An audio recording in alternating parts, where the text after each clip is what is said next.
Case వల్లే BRS ఓటమి, assembly parliament ఎన్నికల్లో నష్టపోయాం కేటీఆర్. ఇది చాలా సెన్సిటివ్ టాపిక్, కుటుంబ విషయం. జనరల్గా నేను ఇన్ని రోజులు నేను అవాయిడ్ చేసినాను. కాకపోతే ఇప్పుడు రాజకీయ విమర్శ వచ్చింది. కల్వకుంట్ల తారక రామారావు ఎక్కడ కూడా కవితకు అగెయిన్స్ట్గా మాట్లాడలేదు. ఆ బ్లడ్ రిలేషన్ ఉంటుంది, ఎంత రాజకీయంగా విమర్శ ఉన్నా బ్లడ్ రిలేషన్ ఉంటుంది. అన్నాజల్లెల బంధం, పేగు బంధం ఖచ్చితంగా ఉంటుంది. కేసీఆర్ కేటీఆర్ మాట్లాడారా అని అంటే నాకు తెలిసి ఎప్పుడైతే కవిత గారిని కేటీఆర్ వాగ్వాదంకి దిగిండు, ఆమె వార్నింగ్ ఇచ్చింది. నెక్స్ట్ ప్రెస్ మీట్ పెట్టి కవిత విషయం అడిగినప్పుడు నా బిడ్డే కడిగిన ముత్యం లెక్క వస్తుంది అని చెప్పి కేసీఆర్ కూడా మాట్లాడాడు. రాజకీయాలల్లో జడ్జిమెంట్లు కోర్టులలో వస్తాయి, కాకపోతే రాజకీయాలల్లో ఈ జడ్జిమెంట్లు అనేది బ్యాలెట్ బాక్స్లలో వస్తాయి. అరే ఒకటే మాట అడుగుతున్నారు అబ్బాయి, నేను నల్లబాలు కేసు కోసము బీఆర్ఎస్ పార్టీ హైకోర్టు మెట్ల దాకా ఎక్కి కాంగ్రెస్కి చివాట్లు పెట్టించేదాకా కేసు కొట్లాడింది, కొట్లాడలేదా? ఒక కార్యకర్తకే ఇంత చేస్తే బీఆర్ఎస్ పార్టీ కవిత గారిని ఎడారలు ఇచ్చిపెట్టింది అంటే ఎట్లా నమ్ముతాం మనం? Gautam Model School, Sun City branch, admissions are open for 2026. No admission fee, free school uniform and also bus transportation available for nursery to 10th class. Hurry up. Address, Sun City branch opposite Kasturba Trust. Limited seats. Contact us now 8121573123 and 8977113123. నేను పేపర్లకు ఎందుకు వచ్చానంటే పేపర్లలో కొన్ని counters ఉన్నాయి. నేను ఇప్పటిదాకా ఈ చిట్టా 1లా నేను మాట్లాడింది కేవలం అరవింద్ కేజ్రీవాల్ అండ్ మనీష్ సిసోడియా గురించే మాట్లాడాను. ఇప్పుడు తెలంగాణకు సంబంధించి కల్వకుంట్ల కవిత గారు అండ్ వాళ్ళ అన్న కల్వకుంట్ల తారక రామారావు మధ్యలో జరిగిన సంభాషణ, వివాదం, విమర్శ, దీని మీద డిస్కస్ చేద్దాం. కేసు వల్లే బీఆర్ఎస్ ఓటమి, అసెంబ్లీ పార్లమెంట్ ఎన్నికల్లో నష్టపోయాం కేటీఆర్. కవితకు కోర్టులో న్యాయం జరిగింది, మాపై పెడుతున్న కేసులన్నీ రాజకీయ ప్రేరేపితమే, త్వరలోనే తేలుతుందని కామెంట్. కడిగిన ముత్యంలా బయటికి వచ్చిన లిక్కర్ స్కామ్ అప్పుడు కేసు కవిత. బీఆర్ఎస్ ఓటమికి ఈ కేసు కారణమంటూ కేటీఆర్ ట్విస్ట్ ఇస్తున్నారు. పార్టీ తప్పులు, ఆ పార్టీ పెద్దలు అహంకారాలతోనే కదా ఓడిపోయింది. కేసును నా మెడకు ఎందుకు వేయాలని చూస్తున్నారు? నేను జైల్లో ఉన్నప్పుడు కేసీఆర్ కేటీఆర్ ఒక్కసారైనా మీడియాతో మాట్లాడారా అని కామెంట్. ఇది చాలా సెన్సిటివ్ టాపిక్, కుటుంబ విషయం. జనరల్గా నేను ఇన్ని రోజులు నేను అవాయిడ్ చేసినాను. కాకపోతే ఇప్పుడు రాజకీయ విమర్శ వచ్చింది. అన్న చెల్లెళ్ళు అని చెప్పి పక్కకు పెట్టి ప్యూర్ రాజకీయ ముద్ద లెక్క మాట్లాడదాం. ఎందుకంటే ఇద్దరు ఒకప్పుడు ఏంది, ఇప్పుడు కూడా కీలక నాయకులే. ఇద్దరికి ఆస్పిరేషన్స్ పెద్దగానే ఉన్నాయి. అయితే అలా ఒకటి అర్థం చేసుకోవాల్సింది ఏంటంటే కేటీఆర్ మాట్లాడిన మాటలు ఇప్పుడు V6 వెలుగులు ఏమొచ్చినాయో చూద్దాం. కవితకు కోర్టులో న్యాయం జరిగింది, ఎక్కడ కూడా నెగటివ్ మాట్లాడలేదు. కల్వకుంట్ల తారక రామారావు ఎక్కడ కూడా కవితకు అగెయిన్స్ట్గా మాట్లాడలేదు. మాపై పెడుతున్న కేసులన్నీ రాజకీయ ప్రేరేపితమే. It's a positive sign. మాపై అంటే మనం, మాపై, నాపై, మా పార్టీపై, లేదా అది మాపై. ఆ బ్లడ్ రిలేషన్ ఉంటుంది, ఎంత రాజకీయంగా విమర్శ ఉన్నా బ్లడ్ రిలేషన్ ఉంటుంది. అన్నాజల్లెల బంధం, పేగు బంధం ఖచ్చితంగా ఉంటుంది, ఉండాలి కూడా. ఓ రాజకీయం కుటుంబాన్ని విడగొట్టొద్దు అని అనేది నా తత్వం, అది వేరే విషయం. మీకు ఇంటర్నల్గా ఏమున్నాయని అనేది నా పంచాయతీ కాదు. ఇప్పుడు కవిత గారు రాసిన ట్వీట్ చూడండి. బీఆర్ఎస్ ఓటమికి ఈ కేసు కారణమంటూ కేటీఆర్ ట్విస్ట్ ఇస్తున్నారు. ట్విస్ట్ ఏం ఇయ్యలే. ఈ స్టేట్మెంట్ నుంచి ఇప్పుడు మొత్తం చదువుతాం. మళ్ళీ గిరీష్ సగమే చదివినాం. పార్టీ తప్పులు, ఆ పార్టీ పెద్దల అహంకారంతోనే కదా ఓడిపోయింది. కేసు నా మెడకు ఎందుకు వేయాలని చూస్తున్నారు? నేను జైల్లో ఉన్నప్పుడు కేసీఆర్ కేటీఆర్ ఒక్కసారైనా మీడియాతో మాట్లాడారా అని కమెంట్. కేసీఆర్ కేటీఆర్ మాట్లాడారా అని అంటే నాకు తెలిసి ఎప్పుడైతే కవిత గారిని ఈడీ ఇన్స్పెక్టర్ అరెస్ట్ చేసిండ్రో ఆ ఇన్స్పెక్టర్తోను కూడా సూపరింటెండెంట్ ఆఫ్ పోలీసా, మళ్ళీ ఆమె కమిషనరా ఎవరో నాకు తెలియదు, కమిషనరా, డిప్యూటీ కమిషనరా, అసిస్టెంట్ కమిషనరా, బరాల్ ఆ యంత్రాంగం హెడ్తోని కేటీఆర్ వాగ్వాదంకి దిగిండు. ఆమె వార్నింగ్ ఇచ్చింది. కవిత గారు జైల్లో అంటే ఈడీ కస్టడీలో ఉన్నప్పుడు కేటీఆర్ ఆమెను పర్సనల్గా కలిస్తే అపాయింట్మెంట్ కూడా ఇవ్వాలి. కరెక్ట్. నెక్స్ట్ ప్రెస్ మీట్ పెట్టి కవిత విషయం అడిగినప్పుడు నా బిడ్డే కడిగిన ముత్యం లెక్క వస్తుంది అని చెప్పి కేసీఆర్ కూడా మాట్లాడాడు. కేసీఆర్ మాట్లాడిన విషయాలు నేను మీకు చెప్తున్నాను. ఏమని అన్నాడంటే, అప్పుడు నేను విమర్శించిన, ఎలక్షన్స్ ఉన్నాయి, ఆనాడు నేను విమర్శించిన, నా స్టాండ్ ఈ స్టాండ్ లేకుండా ఉంది. బట్ సిచ్యువేషన్ని బట్టి తప్పే, ఒప్పే అని డిస్కస్ చేయాలన్నా వద్దా? ఆ రోజు కేసీఆర్ మాట్లాడిన మాటలు ఈ రోజు కోర్టులలో కూడా ఇంచుమించు కొంచెం అట్లనే వచ్చినాయి. ప్రభుత్వానికి పాలసీ చేసే హక్కు ఉన్నది. ప్రభుత్వం పాలసీ చేసింది రా భయ్, గల్లా ఓ పెద్ద ఏమున్నది, నా బిడ్డ కడిగిన ముత్యం లెక్కనే వస్తుంది, అని ఏం లేదు. ఇది పొలిటికల్ వెండేటా అని కేసీఆర్ కూడా మాట్లాడాడు. కేటీఆర్ కూడా ప్రతిసారి ఇది మాట్లాడాడు. అయితే రాజకీయాలల్లో జడ్జిమెంట్లు కోర్టులలో వస్తాయి. రాజకీయాలల్లో జడ్జిమెంట్లు యాక్చువల్గా మనము మంచోళ్ళమా చెడ్డోళ్ళమా లేకపోతే ఈ గంభీరమైన ఆరోపణలు ఏంది అని అనేది జడ్జిమెంట్లు కోర్టులలో వస్తాయి. కాకపోతే రాజకీయాలల్లో ఈ జడ్జిమెంట్లు అనేది బ్యాలెట్ బాక్స్లలో వస్తాయి. నువ్వు దొంగవా లంగవా అనేది ఎవరు డిసైడ్ చేస్తారు? కోర్టు డిసైడ్ చేస్తారు. సక్కగినాలను నువ్వు దొంగవా లంగవా అనేది ఎవరు డిసైడ్ చేస్తాడు? కోర్టు డిసైడ్ చేస్తుంది. కాకపోతే రాజకీయంగా నువ్వు దొంగవా లంగా ఎవరు డిసైడ్ చేస్తాడు? బ్యాలెట్ బాక్స్ డిసైడ్ చేస్తుంది, ఓటింగ్ మెషిన్ డిసైడ్ చేస్తుంది. అంటే ఆడ ఆధారాలు, ఈడ పర్సెప్షన్. ప్రజాక్షేత్రంలో పర్సెప్షన్ ఉంటుంది. ప్రజలే రియల్ జడ్జ్ అయిపోతారు అప్పుడు ఆడ. మీకు అర్థమైందా? హెడ్లైన్లు వచ్చినాయి అనుకో ఏమైతాయి? నాలాంటి కూడా నరేటివ్ నడుపుతాడు కదా, నడపాల్సి వస్తుంది రాజకీయంగా. ఇప్పుడు కేటీఆర్ ఏమన్నాడు అబ్బా? సింపుల్గా చెప్పిండు. కేటీఆర్ సింపుల్గా ఒక మాట ఏమన్నాడంటే, లిక్కర్ స్కామ్ అలిగేషన్స్ ఏవైతే ఉన్నాయి కదా, బీఆర్ఎస్ పార్టీని పొలిటికల్గా అసాల్ట్ చేసినాయి, మమ్మల్ని చంపినాయి అని చెప్పి క్లియర్ కట్గా మాట్లాడాడు. రాజకీయాలల్లో తీర్పు వచ్చిందా, కన్విక్షన్ వచ్చిందా లేదా అని అనే దాని మీద పెద్ద డిస్కషన్ ఉండదు, పక్కన పెడతారు. హెడ్లైన్ చూస్తారు, డ్యామేజ్ జరిగిందా, జరిగింది. ఇప్పుడు కేటీఆర్ మాట్లాడింది కదే కదా, ఈడ హెడ్లైన్ ఏమొచ్చింది? లిక్కర్ స్కామ్ లో కల్వకుంట్ల కవిత ఈడీ అరెస్ట్ చేసిరు, పోయినరు, ఛార్జ్ షీట్లు ఫైల్ అవుతున్నాయి, కోర్టు ఛార్జ్ షీట్ ఫైల్ చేయమని బెయిల్ రిజెక్ట్ అవుతున్నాయి. కాళ్ళకి గజ్జలు కట్టుకొని వీళ్ళు ఢిల్లీకి తిరుగుతూనే ఉన్నారు రాజ్ అవెన్యూ కోర్టుకి.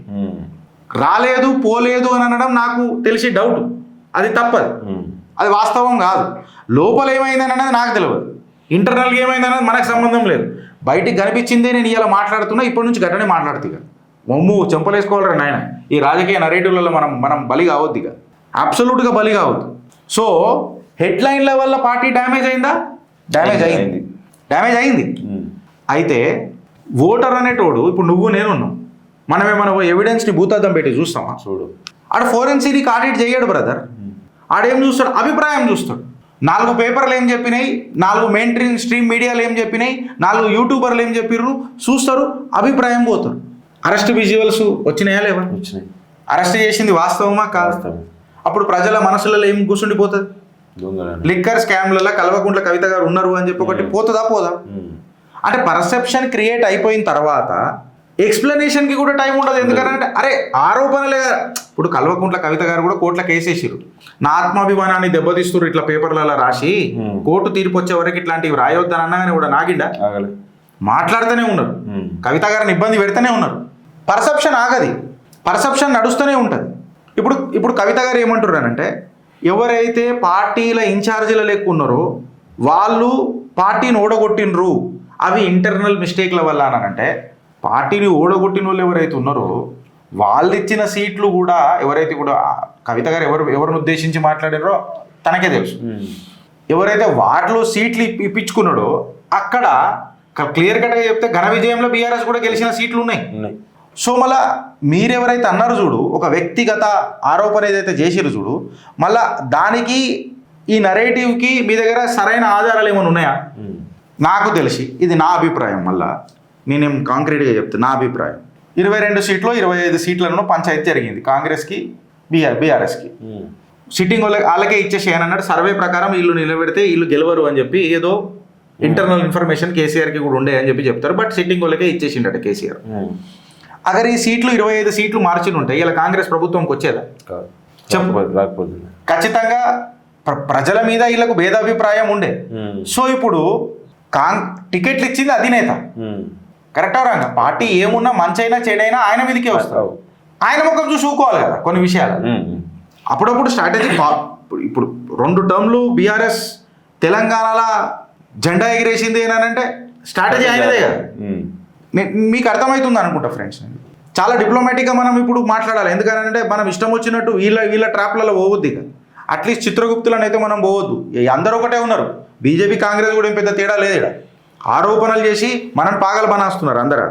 ఇప్పుడు ఇవన్నీ ఫ్యాక్టర్స్ ఉండొచ్చు. కవిత గారికి నేనేమంటున్నా ఉండొచ్చు. నేనేం అడుగుతున్నానంటే, మీ ఆదరణ యాంప్లిఫై అయిందా, లేకపోతే మీ మీద నడిపిన హెడ్లైన్ల నరేటివ్ యాంప్లిఫై అయిందా? ఎవరిని ఏది వీక్ చేసింది పార్టీని? ఇప్పుడు ప్రజలు ఏం చూస్తారు, పొగ వచ్చిందా లేదా, అంతే పొగ వచ్చిందని అంటే మంట ఉందని అనుకుంటారా అనుకోడా పబ్లిక్, ఉన్నా అనుకుంటా. కామన్ పబ్లిక్ అండి.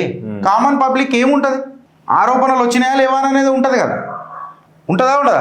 అందులో మీడియా ఇంకొకటి సర్క్యులేట్ ఏం చేసింది, సౌత్ లాబీ అని చెప్పి ఒక డైరెక్ట్గా చేసిండ్రు. సౌత్ లాబీలో ఎవరు ప్రధాన నిందితులు అని చెప్పి చెప్పిండ్రు, ఆరోపణలు ఎవరు చుట్టూ తిరిగినాయి, కల్వకుంట్ల కవిత చుట్టూ తిరిగినాయి, కల్వకుంట్ల కవిత గారు చుట్టూ తిరిగినాయి అని అంటే అప్పుడు బీఆర్ఎస్కి డైరెక్ట్గా డెంట్ అయినట్టే కదా. కరెక్టా రాంగ్? కరెక్ట్. సరే ఇప్పుడు కవిత గారు ఎవరో ఒక ఎమ్మెల్యేనో ఎంపీయో పక్కగా అంటే వాళ్ళతో కడిగే చేతులు దొరుకుకుంటూ అయిపోతుంది. కవిత గారు బెయిల్ కోసము అరే ఒకటే మాట అడుగుతున్నారు అబ్బాయి, నేను నల్లబాలు కేసు కోసము బీఆర్ఎస్ పార్టీ హైకోర్టు మెట్ల దాకెక్కి కాంగ్రెస్కి చివాట్లు పెట్టించేదాకా కేసు కొట్లాడలేదా? ఒక కార్యకర్తకే ఇంత చేస్తే బీఆర్ఎస్ పార్టీ కవిత గారిని ఎడారులు ఇచ్చిపెట్టింది అని అంటే ఎట్లా నమ్ముతాం మనం? ఇది ఫస్ట్ క్వశ్చనా కదా, సింపుల్గా చెప్తున్నా. సో లా ఇయ్యాలొచ్చింది 27th February 2026 నాడు క్లీన్ చిట్ ఇచ్చింది. మళ్ళీ 2023లో ఏం నడిచింది అని అంటే నరేటివ్ కదా, మూడ్ని సెట్ చేసింది. ఆ మూడ్ని సెట్ చేసిన నరేటివే ఎలక్షన్లకు దారి తీసింది. ఎలక్షన్లో పోగానే గడపరబడ్డది. కరెక్టా రాంగ్? కరెక్ట్. పాలిటిక్స్లో ఒక గోల్డెన్ రూల్ ఉంటుంది భయ్, ఆరోపణలనే ప్రూఫ్ కాదు, నేను ఒప్పుకుంటా, బట్ ఆరోపణలతో ఇంపాక్ట్ ఉంటుంది. ఇంపాక్ట్ ఎట్లుంటుంది చెప్పాలా? ఇప్పుడు నేను కల్వకుంట్ల కవిత గారునో కేటీఆర్ గారునో వీళ్ళ గురించి మాట్లాడతాను. 2014 కంటే ముందు కూడా భారతీయ జనతా పార్టీ 2G గోటాలా అని అన్నది. ఆ 2G గోటాలా చేసినందుకు వాళ్ళు చేసిన వాళ్ళు ఎవరెవరైతే ఉన్నారో చూడు, వాళ్ళందరైతే భారీ ఇజ్జత్గా బయటకు వచ్చిరు కదా, ఎవిడెన్స్ దొరకకనే ఇట్లా అయింది అని చెప్పారు కదా. మళ్ళీ దీని మీద ఏం మాట్లాడతారు? ఇప్పుడు మోదీ గారు కూడా మాట్లాడారు కదా, భారతీయ జనతా పార్టీ ప్రతి నాయకుడు మాట్లాడారు కదా. అంటే ఇక్కడ నేను చెప్తున్నా ఏందనంటే, మీకు ఇక్కడ ఏం చెప్తున్నానంటే, జుడిషియల్ వర్డిక్ట్ రానికి కొంచెం టైం పడుతుందొచ్చు, బట్ నరేటివ్ వర్డిక్ట్ మొత్తం ప్రజలకి వెళ్ళిపోతుంది. ఈ ఆరోపణలు ఇంకా ఈ కన్విక్షన్స్ అని రెండు వేరే అయ్యా, ఈ రెండు వేరే. కోర్టు ఎవిడెన్స్ చూస్తుంది, ఓటరు నరేటివ్ చూస్తారు. ఇది అర్థం చేసుకోవాలి. కోర్టులో ఇవాళ మీరు కడిగిన ముత్యం లేక బయటకు వచ్చిరు, క్లీన్ చిట్ వచ్చింది. బట్ ఎలక్షన్ నరేటివ్ అనేది 2023లో కోర్టుల కంటే ముందు వచ్చిన ఫస్ట్ ఇంప్రెషన్ కదా. మళ్ళీ ఫస్ట్ ఇంప్రెషన్ ఏం డిసైడ్ చేసింది? పబ్లిక్ పర్సెప్షన్ డిసైడ్ చేసింది. సైలెంట్ కింగ్ మేకర్ లెక్క నెగటివ్ ఇంప్రెషన్ క్రియేట్ చేసింది. రాంగా? ఇప్పుడు పర్సెప్షన్ వర్సెస్ గవర్నెన్స్, ఇందులో కొంచెం మనం డిస్కస్ చేయాలి. పర్సెప్షన్ వర్సెస్ గవర్నెన్స్ డిసైడ్ చేయాలి. కల్వకుంట్ల కవిత గారికి సూటి ప్రశ్నలు. ఇప్పుడు పరిపాలననే డిఫీట్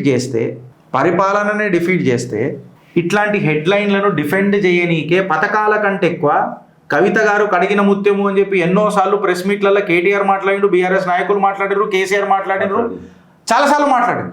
మళ్ళీ ముద్ద ఎందుకు వచ్చినట్టు మీడియాలలో? మీడియా మాట్లాడుతున్నప్పుడు లైట్ తీసుకుని వాళ్ళు మిమ్మల్ని ఎడవాపినుంటే అది వేరే విషయం ఉంటుండే. కంటిన్యూస్ మీడియా కవరేజ్, అరెస్టులు లూప్లలో పెట్టి నడిపారు. మేము నడపకపోవచ్చు, చాలామంది నడిపారు. 100 కోట్ల అలిగేషన్ అనేది ప్రజల మనసులలో ఒక ఇన్ఫ్లుయెన్స్ క్రియేట్ చేస్తుందా చేయదా? చేస్తుంది. ఓటర్లప్పుడు వాళ్ళ ఓటింగ్ ప్యాటర్న్ని డిసైడ్ చేస్తాడా చేయరా? చేస్తుంది. ఒక హై వోల్టేజ్ క్యాంపెయిన్ నడుస్తున్నప్పుడు తన కుటుంబ సభ్యులు, సొంత చెల్లె ఇట్లాంటి గంభీరమైన ఆరోపణలు ఎదుర్కొంటున్నప్పుడు ఇంపాక్ట్ ఉంటుందా పొలిటికల్ సినారియోలా? ఆఫ్టర్ ఆల్ యూజీసీ మీదనే వదిలిపెడతలేం మేము, అది ఉండదా? అయితే ఇప్పుడు నేనేం అడుగుతున్నానంటే, అసెంబ్లీ పార్లమెంట్ ఎలక్షన్స్లో అది ఇంపాక్ట్ ఉంటుంది. అయితే కేటీఆర్ గారు అన్న మాట ఏంది, ఇది మా మీద నెగటివ్ దుష్ప్రచారం అయింది అంటే ఇండైరెక్ట్గా ఆయన పొలిటికల్ వెండేటా జరిగింది మా కుటుంబం మీద అని చెప్పి ఒప్పుకున్నాడు కదా, కలుపుకొని మాట్లాడిండు కదా. ఇక్కడ ఎక్కడ ఎక్స్క్లూజివ్ నాకు కనబడుతున్నదో నాకు అర్థం కాదు. కేసు సబ్జూడిస్ ఉన్నా పొలిటికల్ టైమింగ్ అనేది చాలా మ్యాటర్ అవుతుంది ఎలక్షన్లలో. మీరు కోర్టుల కేసు వేసుకొని దీని మీద మాట్లాడొద్దు, నా ఆత్మాభిమానాన్ని దెబ్బతీస్తున్నారు అని చెప్పి మాట్లాడినా ఖచ్చితంగా ప్రజల మనసులలో నడుస్తున్న దానికైతే కోర్టులు కంటెంప్ట్ వేయలేవు కదా. నీ మనసులో నడుస్తున్న దానికి నాకేం తెలుస్తుంది? ఇంకొక ఆర్గ్యుమెంట్ ఏమొస్తుంది అంటే ఇంటర్నల్ ఫ్యాక్టర్లు వస్తాయి. క్యాండిడేట్ సెలెక్షన్ అని చెప్పారు. బీఆర్ఎస్ ఘన విజయం గెలిచిన వాళ్ళు కూడా మస్తు మంది ఉన్నారు. ఆ విజయం పక్కకు పెట్టి ఓటమి మీదనే మీరు మాట్లాడడం అనేది ఇట్స్ టార్గెటింగ్ అని అంటారు, ఇట్ ఈస్ సెలెక్టివిజం అని అంటారు. సో కవిత గారికి నేను చెప్తున్నా, నేను అనేది ఏంటంటే మీరు అందరు కలిసి ఉండాలా, కలిసిపోతే మంచుకుంటుందేమో అన్నది నా భావన. ఎందుకంటే పంచాయతీ అర్థమై వస్తలేదు ఇక. కరెక్టా రాంగా? రాజకీయాలు ఎక్కడ పోతున్నాయి అనేది అర్థమైతే వస్తలేదు. ఇప్పుడు మిస్టేక్లు ఎప్పుడు జరిగినాయి, ఏ సంవత్సరంలో జరిగినాయి? 23-24లో జరిగినాయి. ఎలక్షన్లు ఏ టైంలో జరిగినాయి? 23-24లో జరిగినాయి.